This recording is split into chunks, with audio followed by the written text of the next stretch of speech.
নজর রাখবো পরবর্তী সংবাদে।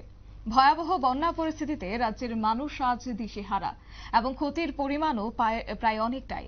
তবে তাকে কেন্দ্র করে আজ এই বিষয়কে মাথায় রেখে কার্যত এসইউসিআই এর দলের পক্ষ থেকে মিলন চক্র, এমভি টিলাই বাজার সহ এডিনগর অঞ্চলে ত্রিপুরা রাজ্যের ভয়াবহ বন্যা ক্ষতিগ্রস্তদের সাহায্যে আজ পাশে দাঁড়ানোর জন্য উদ্যোগ গ্রহণ করা হয়েছে।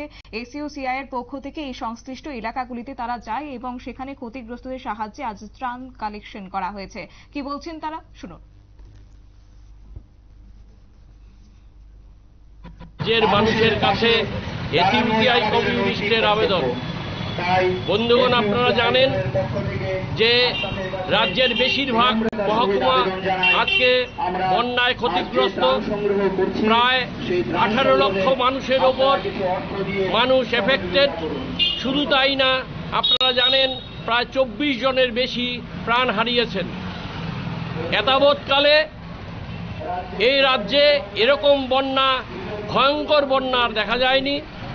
আমরা আবেদন রাখব যে আপনারা এই বন্যার্ত নিঃস্ব সাধারণ মানুষের পাশে এসে দাঁড়ান এবং এসইউসিআই কমিউনিস্ট দলের যে সাহায্য সংগ্রহ করছি তাদেরকে শক্তিশালী করুন এবং সাহায্য সংগ্রহে সহযোগিতা করুন।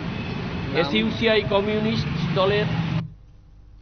আপনারা শুনলেন তাদের বক্তব্য। কার্যত ত্রিপুরা রাজ্যের ভয়াবহ এই বন্যা পরিস্থিতিতে আজ উদ্যোগ গ্রহণ করা হয়েছে এসইউসিআই কমিউনিস্টের পক্ষ থেকে এবং তারা আজ প্রত্যেকে মিলে কার্যত মিলন চক্র, এমবি টিলা বাজার সহ এডিনগর অঞ্চলে তারা যায় এবং সেখানে ব্যবসায়ীদের কাছ থেকে বিভিন্ন ত্রাণ তারা আজ সংগ্রহ করেছেন এবং আগামী দিনে যারা ক্ষতিগ্রস্ত হয়েছেন, অর্থাৎ রাজ্যের বেশিরভাগ মহকুমা, বেশিরভাগ জেলাগুলির ক্ষেত্রে কিন্তু অনেকটাই ভয়াবহ পরিস্থিতি। আজও সেখানে মানুষ ঘর ছাড়া এই মুহূর্তে এবং এই সময়ে দাঁড়িয়ে আজ সাহায্যের হাত বাড়িয়ে দেওয়া হয়েছে এবং আগামী দিনে তাদের মধ্যে সেই ত্রাণ সামগ্রী বিতরণ করা হবে বলে আজ এসইউসিআই এর পক্ষ থেকে তুলে ধরা হয়েছে।